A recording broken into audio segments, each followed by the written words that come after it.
मेरा नाम हंसिका है।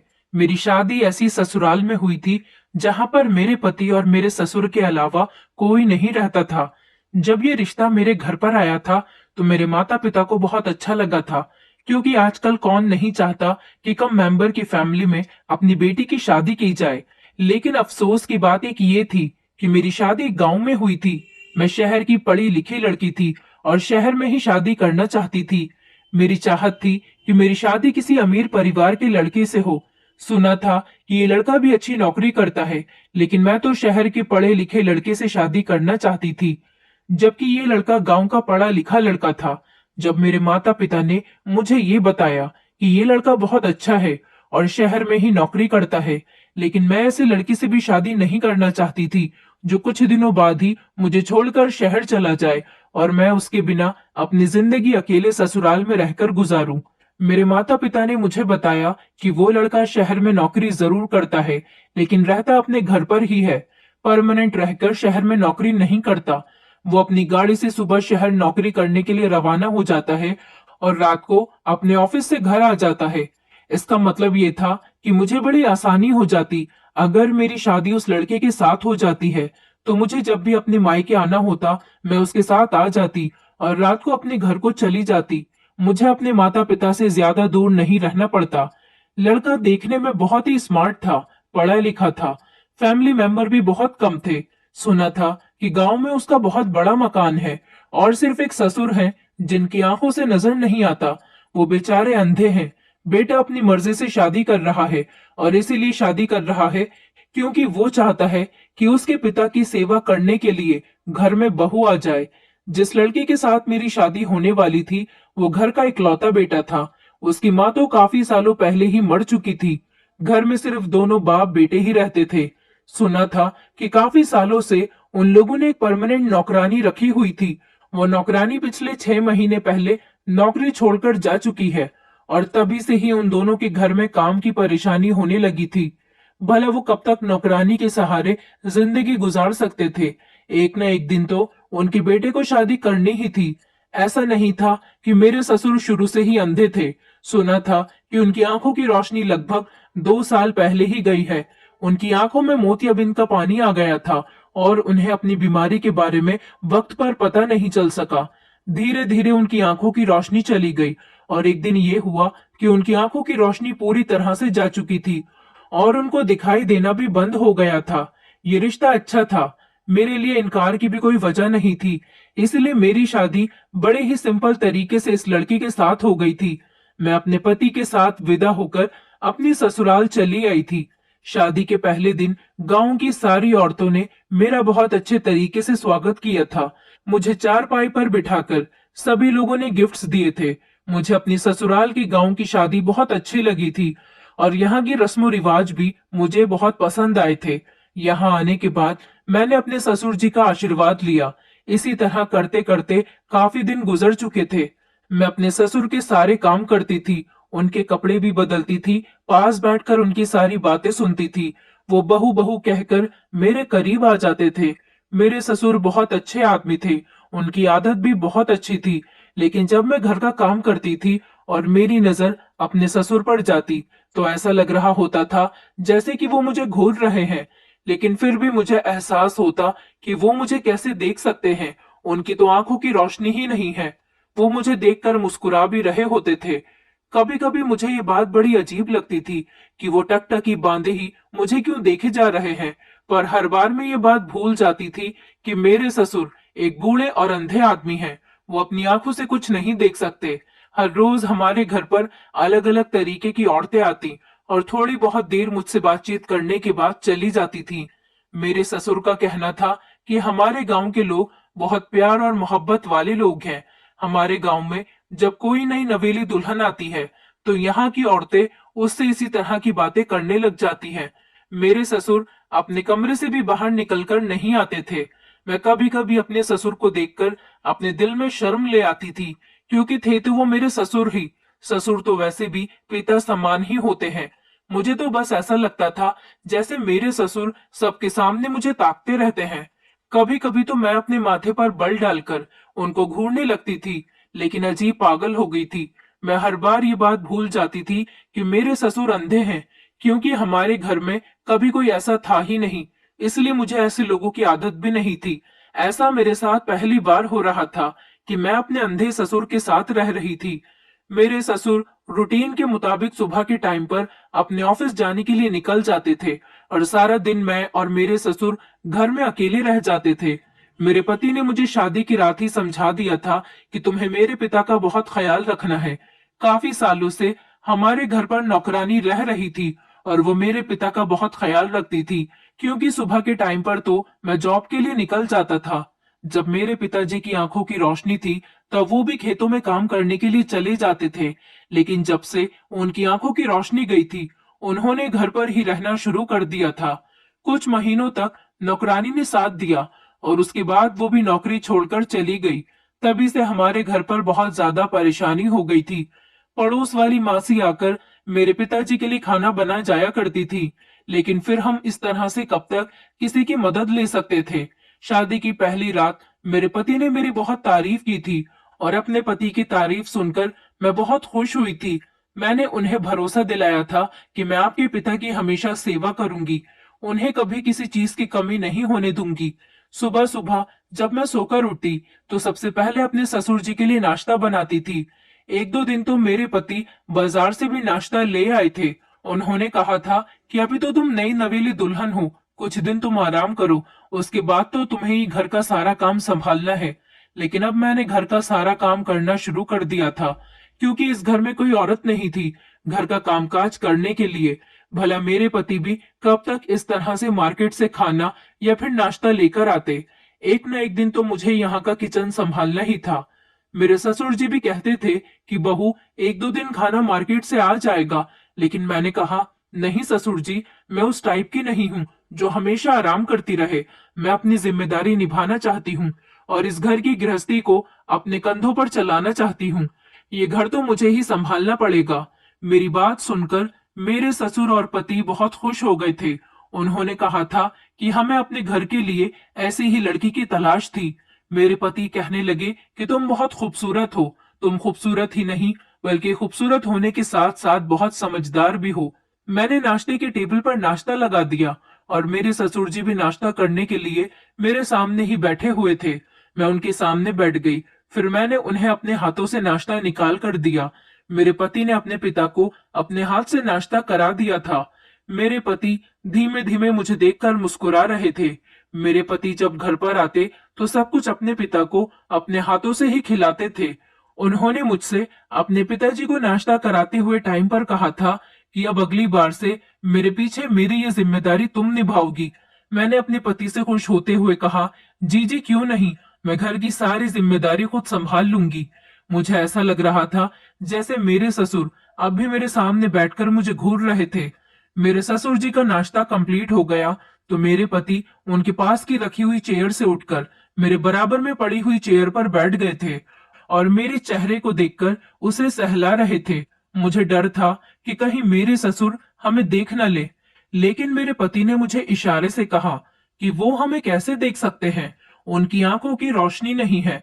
मेरे पति मुझसे बहुत प्यार करते थे। अपने पति के जाने के बाद जब मैं घर का काम करती थी तो अपने गले में दुपट्टा भी नहीं डालती थी। यही सोचती थी कि घर में कोई नहीं है, ससुर जी ही तो है और उन्हें भी दिखाई नहीं देता। इसलिए मैं घर में रहते हुए किसी भी हुलिये में काम करती रहती थी और अपने ससुर जी के सामने भी किसी भी हालत में चली जाती थी।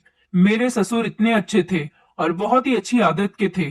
कभी कभी मुझे बहुत अफसोस होता है कि इतने अच्छे इंसान की आंखों की रोशनी कैसे जा सकती है। वो बेचारे अपने इकलौते बेटे की शादी और उसकी पत्नी को भी नहीं देख सके। मेरे ससुर के चेहरे पर हमेशा मुस्कुराहट रहती थी। एक बार मेरे पति ने मुझे बताया था कि मेरे पिताजी बहुत ईमानदार इंसान हैं। गांव में कोई भी उन्हें बुरा भला नहीं कहता। वो हमेशा लोगों का फायदा करते आए हैं। सब लोग मेरे पिताजी की बहुत इज्जत करते हैं। मैंने अपने पति से कहा था कि क्या आपने अपने पिताजी का इलाज नहीं करवाया। मेरे पति कहने लगे, उन दिनों शहर में मेरी बहुत इंपॉर्टेंट मीटिंग थी, इसलिए मैं कुछ हफ्तों के लिए वहां पर रुका हुआ था और पिताजी नहीं चाहते थे कि वो मुझे अपनी परेशानी बताकर परेशान कर दें। उन्होंने मुझे अपनी परेशानी के बारे में कुछ भी नहीं बताया और इसी तरह से धीरे धीरे उनकी आंखों की रोशनी चली गई। जब मैं बहुत दिनों के बाद घर वापस आया, तब मुझे ये बात पता चली थी। अगर वो मुझे वक्त पर बता देते तो मैं उन्हें अपने साथ शहर ले जाकर उनका इलाज करवा देता और शायद वो ठीक भी हो जाते। लेकिन उन्होंने तो अपना इलाज न करवाने की जिद बांध ली थी। उन्होंने तो मुझे वक्त निकलने के बाद बताया था। मैंने बाद में भी पिताजी से बहुत कहा था कि मैं आपको डॉक्टर के पास ले चलता हूँ, आपकी आंखों की रोशनी हो सकता है वापस आ जाए। लेकिन पिताजी हर बार मना कर दिया करते थे। कहते थे कि बेटा, मेरी उम्र हो गई है, मैंने तो अपनी जिंदगी में काफी कुछ देख लिया, अब तुम्हारी जिंदगी जीने का समय है। तुम शादी करो, अपनी जिंदगी जियो, मेरा क्या है, एक दिन इस दुनिया को छोड़कर चला जाऊंगा, बूढ़ा हो चुका हूँ। धीरे धीरे शरीर के अंदर बीमारियां पैदा होती रहेंगी और एक दिन मेरे साथ साथ सब कुछ खत्म हो जाएगा। तुम फिक्र मत करो, मैं देख नहीं सकता, सुन तो सकता हूँ ना, तुम सबको महसूस कर सकता हूँ।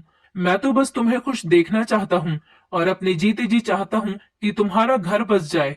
बस यही कहकर पिताजी बात खत्म कर देते थे और वो अभी तक एक बार भी मेरे साथ डॉक्टर के पास नहीं गए।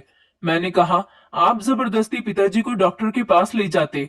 मेरे पति ने मुझे बताया था कि तुम्हें नहीं पता, पिताजी बहुत जिद्दी हैं, मैं उनके साथ ज्यादा जबरदस्ती नहीं कर सकता। शायद वो अपनी जिंदगी में इसी तरह से खुश हैं। मेरे पति ने कहा था कि वो मेरे आने से पहले उनके सारे काम करते थे, लेकिन अब उनके काम करने की सारी जिम्मेदारी मेरी हो गई है। मैं अपने ससुर को अपना पिता समझकर उनके सारे काम किया करती थी। मैंने अपने पति को यकीन दिलाया था कि आपको मेरे होते हुए घर में कभी कोई परेशानी नहीं होगी। मैंने अपने ससुर के पुराने फोटोज देखे थे, जिनमें उनकी आंखों की रोशनी थी और मेरी सास भी जिंदा थी। मेरी सास भी बहुत खूबसूरत औरत थी और मेरे ससुर जी अपनी जवानी में बहुत हैंडसम थे। दरअसल मेरी सास मेरे ससुर से डबल कम उम्र की थी। मेरे ससुर बहुत ज्यादा उम्र के थे, फिर भी वो बहुत ज्यादा हैंडसम और चार्मिंग थे। अब भी अगर उनकी आंखों की रोशनी होती और वो अच्छे से तैयार होकर घर से बाहर निकलते, तो कोई भी उन्हें बूढ़ा नहीं कहता। शायद उनकी परेशानी की वजह से उनके चेहरे से उम्र ज्यादा लगने लगी है। एक दिन मेरे ससुर कहने लगे, देखो बहू, मेरे भाग्य में क्या लिखा है कि मैं अपने घर की बहू को अपनी आंखों से नहीं देख सकता और ना ही उसे देखकर उसे आशीर्वाद दे सकता हूँ। मैंने कहा, ससुर जी कोई बात नहीं, आप इस तरह से भी मुझे आशीर्वाद दे सकते हो। शादी के कुछ दिन तो लगभग इसी तरह से गुजरते चले गए, लेकिन होश तो मेरे तब उड़े थे जब मेरे पति को कुछ दिन के लिए शहर में रुकना पड़ गया था। मैंने उन्हें कहा भी था कि आप मुझे इन दिनों मेरे मायके में छोड़ दो, लेकिन मेरे पति का कहना था कि मैं इस तरह से तुम्हें तुम्हारे मायके में नहीं छोड़ सकता, क्योंकि यहाँ पर मेरे पिताजी मौजूद हैं, उनकी सेवा कौन करेगा। मेरे पति जा चुके थे और मुझसे कहकर गए थे कि मेरे पीछे मेरे पिताजी का तुम्हें बहुत ख्याल रखना पड़ेगा। उनको अपने हाथों से खाना भी तुम ही खिलाओगी और उनके कपड़े भी तुम ही चेंज करोगी। खाने की बात तक तो ठीक थी, लेकिन कपड़े? अपने पति की ये बात सुनकर मेरा तो दिमाग घूमकर रह गया था। मैंने अपने पति से कहा भी था कि मुझे कपड़े चेंज करने वाली बात तो ठीक नहीं लग रही, मैं कैसे उनके कपड़े चेंज कर सकती हूँ। मेरे पति ने कहा था कि तुम्हें तो पता है पिताजी को अपनी आंखों से नहीं दिख सकता। मान लो कि अगर तुम्हारे मायके में तुम्हारे पिताजी के साथ ऐसा हो जाता और उनके आगे पीछे उनका ख्याल रखने वाला कोई नहीं होता, सिर्फ तुम होती, तो तुम अपने पिता को भी तो अपने हाथों से पहनाती। मैंने अपने पति से कहा कि आप ऐसी बातें क्यों कर रहे हो, भगवान न करे मेरे पिताजी के साथ ऐसा हो। मेरे पति कहने लगे, इसलिए ही तो कह रहा हूँ कि तुम मेरे पिताजी के सारे काम किया करो। मैं परेशान हो गई थी और ये सोच रही थी कि मैं ये काम करूं या नहीं। भला मेरे ससुर जी जैसे भी थे तो मेरे ससुर ही मेरे पिता समान थे। कोई छोटा बच्चा होता तो ये काम मैं अपने पति के टोके बिना ही कर देती, लेकिन अपने ससुर का ये काम करने के बारे में ही मुझे शर्म आ रही थी। मेरे पति के जाने के बाद मेरे ससुर जी ने मुझे आवाज लगाई। वो बहू बहू कहकर मुझे पुकार रहे थे। मैं भागी भागी अपने ससुर जी के कमरे में गई तो मैंने देखा कि मेरे ससुर धोती और बनियान पहने हुए खड़े थे और पहले तो उन्होंने मुझसे ये पूछा कि बहू, क्या बेटा जा चुका है। मैंने उन्हें कहा कि अभी आधा घंटा पहले ही निकले हैं। उन्होंने कहा, चलो ठीक है, लेकिन तुम मुझे जरा शर्ट उठा दो, न जाने शर्ट कहाँ पर रखी हुई है। सारे बेड पर मैंने हाथ मार मार कर देख लिया है, लेकिन समझ नहीं आ रहा कि मेरी शर्ट बेड पर है भी या नहीं। मेरे ससुर जी की शर्ट बेड के किनारे पर लटकी हुई थी। मैंने उनकी शर्ट उनके हाथ में दे दी। उन्होंने जैसे तैसे अपनी शर्ट को पहन लिया था, लेकिन बटन वो उल्टे सीधे लगा रहे थे। मजबूरन मुझे ही आगे बढ़ना पड़ा। मैंने कहा, आप छोड़ दीजिए, मैं बटन बंद कर देती हूँ। मैंने अपने ससुर जी की शर्ट का बटन लगाया तो मेरे ससुर जी मुस्कुरा रहे थे और अचानक उनका हाथ मेरी कमर पर लग गया। मैं उनसे कुछ कह नहीं सकती थी, क्योंकि उनको तो पता ही नहीं था कि उनका हाथ कहाँ लग रहा है। जैसे ही उन्हें लगा कि उनका हाथ मेरे ऊपर से टच हो गया, फौरन ही उन्होंने अपना हाथ हटा लिया। शायद उनका हाथ धोखे से टच हो गया था। मैंने उनको शर्ट पहना दी थी। फिर मेरे ससुर ने कहा कि बहू, मेरे बाल भी बना दो। मैंने ड्रेसिंग से कंघा लेकर अपने ससुर के बाल भी बना दिए थे। मेरे ससुर कहने लगे, बहू, जरा मुझे अपने हाथ तो दो। मैंने कहा कि क्यों पिताजी, क्या हुआ? तो वो कहने लगे, दो तो जरा। मैंने डरते डरते उन्हें अपने हाथ पकड़वा दिए थे। मैं ये सोच रही थी कि वो क्यों मेरे हाथ पकड़ना चाहते हैं। उन्होंने मेरे दोनों हाथ अपने हाथों में थाम लिए और कहने लगे कि तुम्हारा बहुत बहुत शुक्रिया। तुमने हमारे घर को बहुत अच्छी तरह से संभाल कर रखा है। तुम्हारी जगह अगर कोई और औरत होती तो शायद तुम्हारे जैसी गृहस्थी कभी न संभाल पाती। मेरे ससुर जी ने मेरे हाथों को बड़ी मजबूती के साथ अपने हाथों में जकड़ लिया था। मैं उनके हाथों से अपने हाथ को छुड़ाने की कोशिश कर रही थी, लेकिन उन्होंने कहा कि बहू, अभी यहीं पर ही रहो, इतनी जल्दी जाने की क्या जरूरत है? मैं तुम्हारा शुक्रिया अदा करना चाहता हूँ। मैं तुम्हें देख तो नहीं सकता, लेकिन महसूस तो कर सकता हूँ। इसके लिए तुम्हारा हाथ पकड़ना चाहता था कि बहू कैसी होती है। भगवान ने मुझे कोई बेटी भी नहीं दी। अगर मेरी बेटी होती तो शायद वो भी तुम्हारी तरह मेरी सेवा नहीं करती। तुम्हें पता है, जब शारदा की मौत हुई थी तब मुझे उसकी मौत का बड़ा अफसोस हुआ था, क्योंकि वो मेरी हमसफर थी और मेरा बहुत ज्यादा ख्याल रखती थी और हमारे घर की इकलौती औरत थी। मेरे बेटे को और मुझे छोड़कर इस दुनिया से चली गई थी। दोनों को बहुत अच्छी तरह से संभालती थी, लेकिन उसके बाद सारी जिम्मेदारी अकेले मेरे बेटों के कंधे पर आ गई। और शादी के बाद तुमने भी कुछ दिन अच्छी तरह नहीं गुजारे, क्योंकि मेरा सारा बोझ तुम पर पड़ गया। वो बड़े अफसोस के साथ ये सब कुछ कह रहे थे। मैंने कहा, आप किसी पर भी बोझ नहीं हो और मुझ पर तो बिल्कुल भी नहीं हो। मैं आपकी बेटी की तरह हूँ। आप मुझे अपनी बेटी ही समझो। मेरी बात सुनकर वो मुस्कुराने लगे थे। कहने लगे, तुम बहुत अच्छी हो और मेरा कितना ख्याल रखती हो। लेकिन अभी भी उन्होंने मेरा हाथ बड़ी मजबूती के साथ पकड़ा हुआ था। मैंने उनसे कहा, पिताजी, मेरा हाथ छोड़ दीजिए, मुझे किचन में जाकर खाना बनाना है। मेरे ससुर ने मेरा हाथ छोड़ दिया और मैं फौरन ही किचन में चली आई थी। जैसे जैसे वक्त गुजरता गया, मेरे ससुर की हरकतें कुछ अजीब सी होने लगी थी। मेरे पति लगभग 1 या 2 महीने के लिए गए हुए थे। उन्होंने कहा था कि जब ऑफिस में काम का सीजन आता है तो उन्हें इसी तरह दिन रात मेहनत करनी पड़ती है और वहीं पर रहकर दिन गुजारने पड़ते हैं। और इधर मेरे ससुर जी मेरे साथ बहुत ज्यादा फ्री होने लगे थे। अब तो वो मुझे आवाज लगाकर कहते कि मुझे शर्ट पहना दो। शर्ट के बटन मुझसे ठीक से बंद नहीं होते। कभी कहते कि मेरे सर में मालिश कर दो और मेरी टांगे दबा दो। और वो कभी मुझसे अपने सर में तेल लगवाते थे। ये छोटे मोटे काम तो वो खुद भी कर सकते थे। शादी से पहले मुझे लगा था कि मेरे ससुराल में सिर्फ मेरे पति और मेरे ससुर हैं, तो मुझे घर में कोई काम ही नहीं करना होगा। लेकिन मैं तो अपने ससुर जी की वजह से घनचक्कर सी बनकर रह गई थी। सारा दिन बस मुझे काम ही काम में हो जाता था। मुझे आराम करने का मौका ही नहीं मिलता था, क्योंकि मेरे ससुर जी के बहुत सारे काम होते थे। वो बहाने बहाने से मुझे आवाज लगाकर अपने काम निकलवाते रहते थे। मैं मौका देखकर आराम करने के लिए अपने कमरे में ही गई थी। तभी अचानक मेरे ससुर जी के चिल्लाने की आवाज आने लगी। वो बहू बहू चिल्ला रहे थे। मैं बाहर की तरफ दौड़ती हुई इनके कमरे में गई तो मैंने देखा कि वो अपने हाथ में मोबाइल पकड़कर जोर जोर से हंस रहे थे।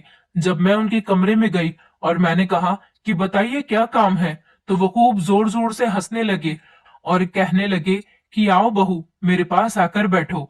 देखो मोबाइल पर कितने अच्छे जोक्स आ रहे हैं। मेरे ससुर को कभी कभी मैं मोबाइल पर जोक्स लगाकर दे दिया करती थी और वो जोक सुनकर जोर जोर से हंसते रहते थे। मैंने उनसे कहा, आप सुन रहे हो, आप ही सुनते रहो, मैं अपने कमरे में आराम करने के लिए जा रही हूँ। मेरे ससुर जी ने कहा, बहू, आराम तो होता ही रहेगा, यहाँ मेरे ही बेड पर लेट जाओ, आराम भी करती रहना और जोक्स भी सुनती रहना। अपने ससुर जी की बात सुनकर मैं हैरान रह गई थी कि वो मुझे अपने बिस्तर पर लेटने की बात कह रहे थे। मैं उनके बिस्तर पर जाकर बैठ गई और उनसे कहा कि मैं सारा दिन घर के काम करती रहती हूँ और अब भी 10-5 मिनट आराम करने के बाद मुझे किचन में जाकर खाना बनाना है। मैं क्या क्या काम करूं? सारे काम छोड़कर क्या मैं आपके साथ यहाँ बैठकर जोक सुनूं? मैंने ये बात बड़े कड़क शब्दों में कही थी ताकि मेरे ससुर को एहसास हो जाए कि मुझ पर कितनी जिम्मेदारियां हैं। वो मेरी बात सुनकर हंसने लगे और कहने लगे, मेरे पास बैठो और मेरे साथ जोक सुनोगी तो तुम्हारी तबीयत भी ठीक हो जाएगी और तुम एक्टिव भी रहा करोगी। काम का क्या है, काम छोड़ दो, काम तो सारी जिंदगी के ही है, काम तो कभी खत्म होते ही नहीं। मैं अपने ससुर जी के बिस्तर पर जाकर बैठ गई। मैंने कहा कि अच्छा चलो ठीक है, आप मुझे बताइए कि अगर आपको भूख लगेगी तो आप क्या खाओगे? वो हंसकर कहने लगे, तुम मेरे करीब बैठ जाना, मेरे लिए यही बहुत है। मैं उठकर खड़ी हो गई। मैंने कहा, खबरदार जो अब आपने मुझे आवाज लगाकर बेवकूफ बनाने की कोशिश की। मेरे ससुर जी अभी भी हंस रहे थे। मैं फौरन अपने कमरे में चली गई और जाकर लेट गई। मैं काम करते करते बहुत थक जाती थी, इसलिए मेरा बिहेवियर बहुत ज्यादा चिड़चिड़ा सा होने लगा था। अपने मायके में मैंने इतना ज्यादा भी काम नहीं किया था, लेकिन यहाँ तो हद से ज्यादा काम बढ़ गया था। मेरे ससुर घर का खाना ही खाते थे, कभी मार्केट का खाना नहीं खाते थे। मेरे पति का कहना था कि हमेशा मेरे पिताजी को घर का बना हुआ ताजा खाना ही खिलाना, बाहर का खाना मत खिलाना, वरना उनका पेट खराब हो जाएगा। थोड़ी देर आराम करने के बाद मैं किचन में चली गई। किचन में जाने के बाद मैंने खाना बनाया और जब किचन से बाहर निकली तो देखा कि घर गंदा पड़ा हुआ है। फिर मैंने सफाई की और फिर सोचा कि शाम का टाइम है, एक बार फिर से ससुर जी के कमरे की सफाई कर देती हूँ। गर्मी बहुत ज्यादा हो रही थी, इसलिए मैंने दुपट्टा नहीं पहना हुआ था और मैं वैसे भी ज्यादातर घर में दुपट्टा नहीं पहनती थी। मेरे ससुर जी अपने कमरे में ही चेयर पर बैठे हुए थे। उनके कमरे की झाड़ू लगा रही थी। वो बहुत खामोश बैठे हुए थे और मैं अपने काम में बिजी थी। अगले ही पल जैसे ही मैं पलटी, ये देखकर मैं हैरान रह गई थी कि मेरे ससुर मेरे पीछे ही खड़े थे। मैं उन्हें देखकर घबरा गई थी। मैंने कहा कि आपको किसी चीज की जरूरत है क्या?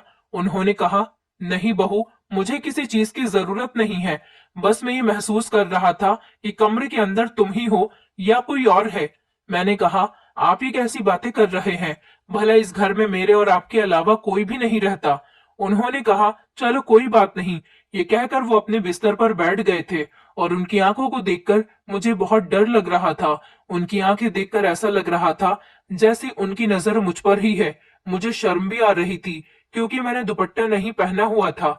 मैं अपने ससुर का अपने हाथों से ही खाना बनाती थी। रात के टाइम पर मैं उनको खाना खिलाने के लिए उनके कमरे में चली गई और उन्हें अपने हाथ से खाना खिला रही थी।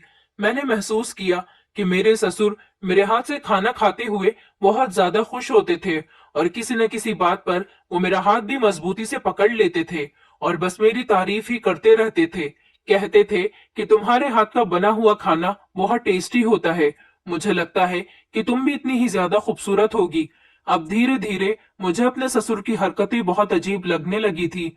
मुझे अपने ससुर से अब उलझन सी होने लगी थी क्योंकि वो किसी न किसी बहाने से मेरे शरीर पर कहीं भी हाथ मार देते थे और मुझे टच करने की कोशिश में लगे रहते थे।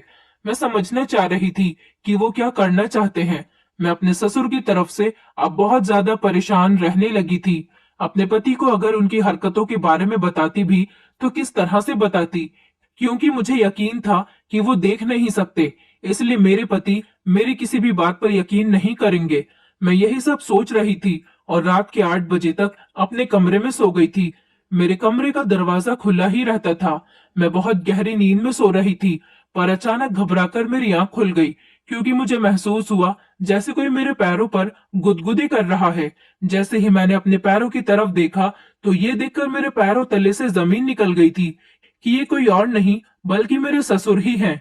मैंने जल्दी से अपने गले में दुपट्टा डाल लिया और अपने ससुर से कहा कि बताइए, आपको कोई काम है क्या? मेरे ससुर ने जल्दी से मेरा हाथ पकड़ लिया और कहने लगे, मैं कोई अंधा नहीं हूँ, मैं सब कुछ देख सकता हूँ।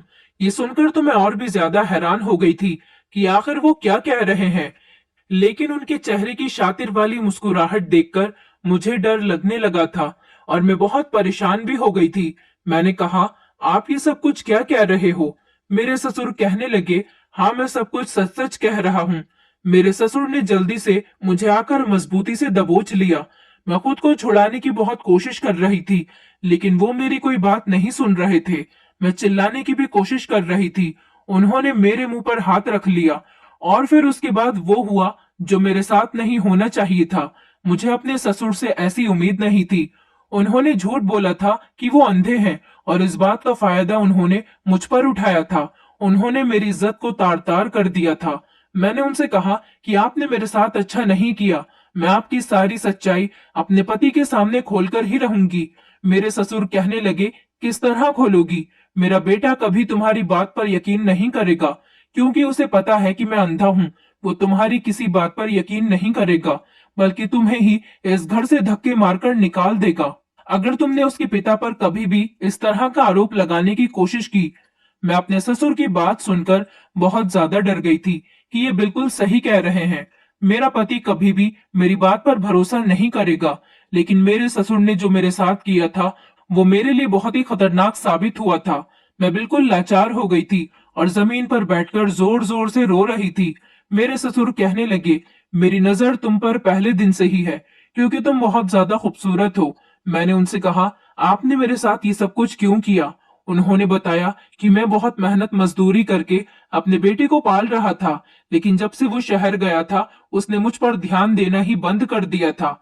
फिर मैंने प्लान बनाया कि अपने बेटे का ध्यान अपनी तरफ करने के लिए मुझे अंधा बनना पड़ेगा, इसलिए मैंने अपने बेटे से झूठ बोल दिया। इस झूठ का असर ये हुआ कि मेरे बेटे का पूरा ध्यान मुझ पर ही रहने लगा। फिर उसने शादी की और वो तुम्हें घर पर लेकर आ गया। तुम्हें तो देखते ही मेरी नियत तुम पर खराब हो गई थी और मेरा बेटा यही समझता रहा कि मैं अंधा हूँ, और तुमने भी इस बात पर यकीन कर लिया कि तुम्हारा ससुर अंधा है।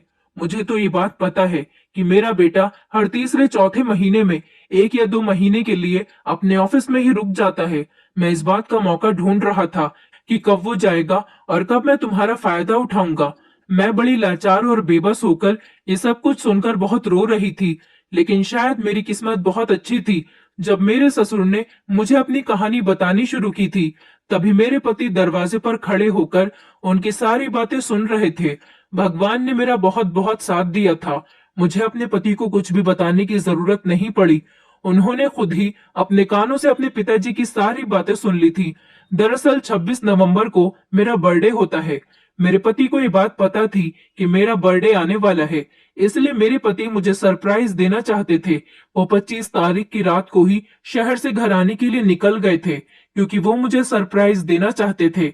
और जब वो घर पर आए तो उन्होंने दरवाजा खुला हुआ देखा। उन्होंने अपने पिता की सारी बातें सुन ली थी।